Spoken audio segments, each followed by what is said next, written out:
So a little history, you used to be able to export directly from After Effects, and if you look up tutorials, that is mostly what you're going to see. I didn't see a good tutorial for the current way of exporting video because we're also transitioning to a new desirable codec.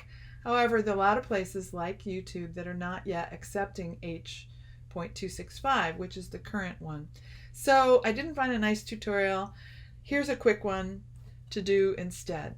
So I've got a project open here. It's actually another student's shape animation. He's got, his layers with stars and whatnot moving around. And one thing I want to point out before we go to output is that this gray bar with the blue end is the work area. And by default, when you output in Media Encoder, it's only going to output this work area unless you tell it to do otherwise.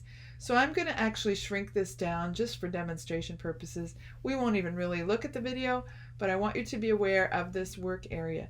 If you want to be sure that it gets everything in your timeline, certainly put it to there. Many of you don't know how to control that just yet, so you can set it to where your video should end. So let's say we want 4 seconds. I've set it to 4 seconds. Next step I want to do is come up here to Composition, and I want to add to Media Encoder Render Queue. Boy, that's a mouthful. Okay, so I'm going to click on that, and that is going to launch another program. I don't know if we're going to see the screen or not. It comes up with a little multicolor screen. If this takes too long, I'll just edit it out. Taking too long, taking too long, taking too long. And there's the Media Encoder, but it didn't show us the startup screen for some reason. So here it is. And because I added it, here's that video. It's called Final Shape Animation. And by default, I actually got the H.264. That's because it is the most common codec in use as we still transition to this new codec. Now, to see other codecs, you could click right here, and there's that new one that's coming on strong.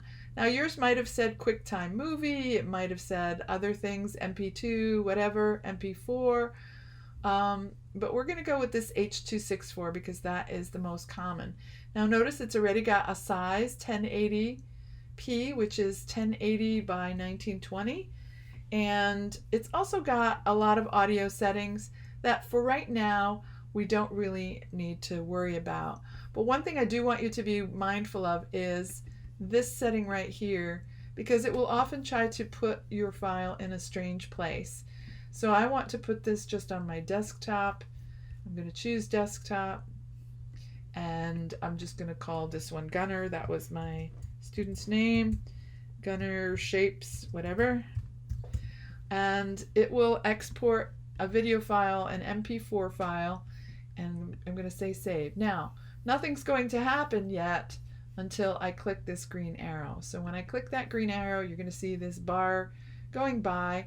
It should happen fairly quickly, and we don't even really need to see the video. I just wanted you to be aware of it. It's going to give you a render preview, and then it's all done. And voila, if I look on my desktop, I'll drag it over here. I've got a video named Gunner Shapes MP4, and that's all there is.